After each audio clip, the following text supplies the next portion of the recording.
आशीष दे परम संतोष महाराज जी। उनको बैठा दे, ठीक हो जाए।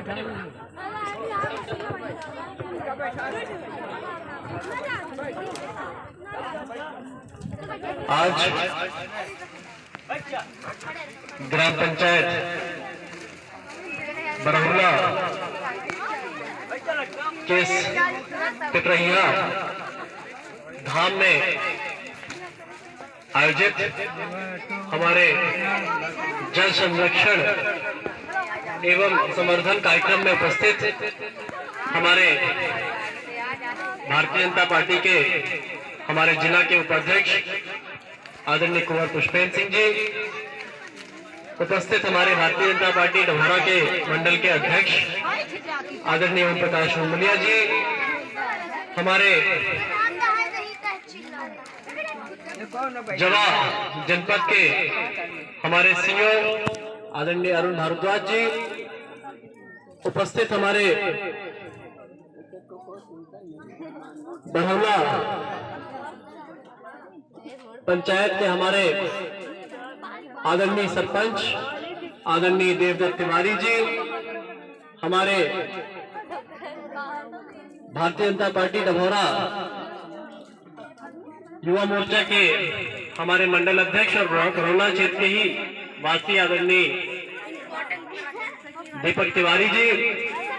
आदरणीय सचिव आदरणीय वीरेंद्र मिश्रा जी, इस कार्यक्रम का सफल संचालन कर रहे हैं आदरणीय गौतम जी, उपस्थित आदरणीय नागेंद्र सिंह जी, हमारे साथ आए हुए सिरमौर से आदरणीय विशाल गुप्ता जी, हमारे आए हुए बरहुला के पास के हमारे टिकैतन पुरवा के हमारे सरपंच आदरणीय संतलाल जी, उपस्थित आए हुए सभी यहाँ पर सभी सचिवगण, सरपंचगण, हमारे जनपद के सभी साथीगण एवं उपस्थित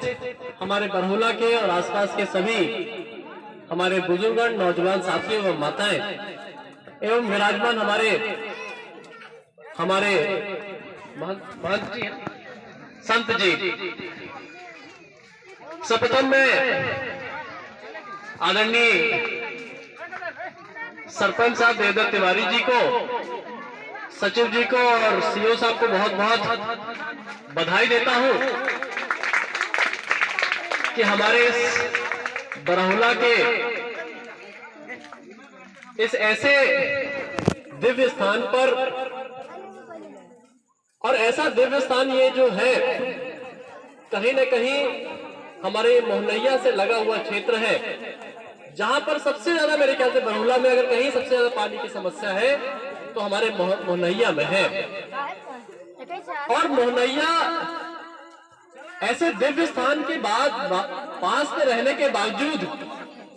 जहां पानी अपने आप हमारे इस पहाड़ से निकलता है, पानी के बगैर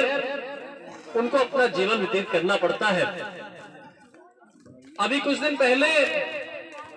माननीय मुख्यमंत्री जी सिरमौर में आए थे, कई सारे लोग यहां से गए होंगे, तो मैंने माननीय मुख्यमंत्री जी को आने के पहले ही मैंने कहा था कि हमारे सिरमौर, खासकर सिरमौर नगर और आसपास के क्षेत्र में पानी की भीषण समस्या है और वहां पर नहरें नहीं बन पाई हैं। तो जब वो हेलीकॉप्टर से आ रहे थे और लैंड किए, उसके बाद जैसे ही उतरे तो मेरे से कहा, यार तुम्हारे सिरमौर के पास में एक बहुत बड़ा झरना चल रहा है, तो उस झरने का पानी हम लोग सिरमौर में क्यों नहीं ला पा रहे हैं? तो मैंने भी कहा बात तो सही है, हमारे आसपास चचाई भी है, तमस का वहां पर पाइप पानी भी जा रहा है जो कि विद्युत बना रहा है, फिर भी हम सिरमौर को पानी नहीं दे पा रहे हैं। और जब मैं वापस उड़ के भी गया तो उन्होंने दिखाया एक झरना जो हमारा ये टोन्स हाइडल प्लांट का जो साइकिल बना हुआ है उसके जस्ट बाजू से बहुत बड़ा झरना गिर रहा है, जो कि हमारे नहरों का एक तरीके से ओवरफ्लो है। टीएचपी में जो एक वाटरफॉल बना उसके अलावा सीपेज वाटर का, और वो ऐसा लगता है कि मान लीजिए आप पूर्वा से का थोड़ा तो छोटा ही होगा, लेकिन पूर्वा में भी इतना पानी गर्मी में नहीं दिखाई देता है। तो ये बड़ी विषम स्थिति थी कि हमारे बाजू में पानी, लेकिन हम उसको संरक्षित नहीं कर पा रहे हैं और उसको अपनी जनता को नहीं दे पा रहे थे। तो वही लगभग सिरमौर बड़ा क्षेत्र है, मोहनैया बरौला छोटा क्षेत्र है। तो अगर हम देखा जाए तो उसी परिप्रेक्ष्य में हमारे मोहनैया के लिए भी यही चीज लागू होती है कि हमारे मोहनैया में पानी नहीं, लेकिन बाजू में ही पानी का स्रोत है। तो हम इस स्रोत को किस प्रकार से हम उसको बचाएं, उसका संरक्षण करें और उसको एक तरीके से ऐसा व्यवस्थित कर लें कि हमारे आसपास के सभी जितने भी मोहल्ले हैं वो इस पानी का कहीं ना कहीं लाभ ले पाए। आज के समय पर जहां निरंतर हमारी जनसंख्या बढ़ रही है, पानी की समस्या निरंतर बढ़ती जा रही है, ग्राउंड वाटर लेवल घटता जा रहा है, कहीं ना कहीं हमको संरक्षण करना और पानी को व्यवस्था करना एक सरकार की आज बहुत बड़ी जिम्मेदारी हो गई है।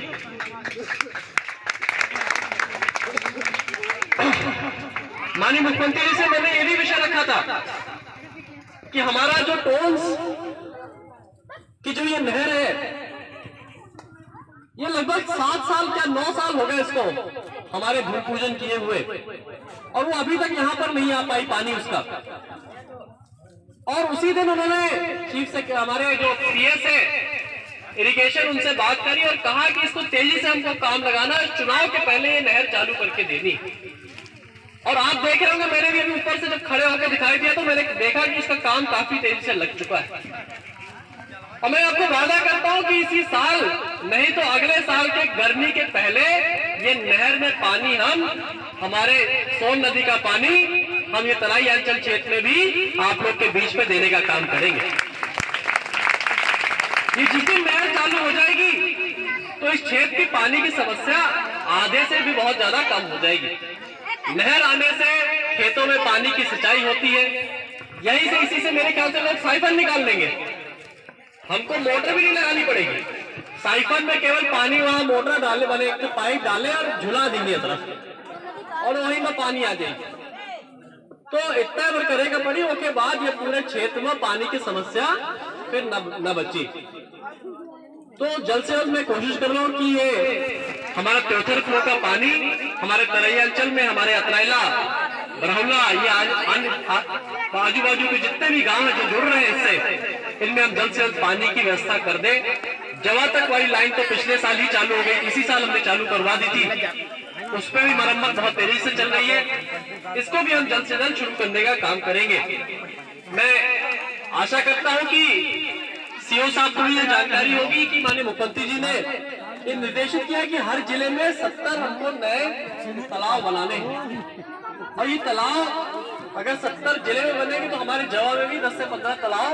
हमको नए बनाने हैं। अमृत सरोवर, इसमें क्या पुराने तालाबों को भी हम जीर्णोद्धार नहीं कर सकते क्या? इस बार नए लेने हैं। अच्छा, 100 नहीं बने। देखिए, अब आज की डेट में सबसे बड़ी तालाब जब बनाने की बात आती है तो सबसे बड़ी समस्या ये आती है कि तालाब के लिए अब जमीन नहीं बच रही। आज हम देख रहे हैं कि हमारे त्योथर जवा क्षेत्र में ऐसे बहुत से तालाब हैं जहां पर हमारे हरिजन आदिवासी वहां पर जाकर के बस गए और कहीं ना कहीं सुप्रीम कोर्ट से, हाई कोर्ट से नोटिस आने लगी कि उनको खाली कराया जाए। तो जमीन का बहुत बड़ा अभाव है और जमीन के अभाव में मैंने पिछली बार भी देखा था कि हमको यहाँ तालाब के लिए कोई जमीन नहीं मिल पाई थी। तो पहले तो मैं सरपंच साहब,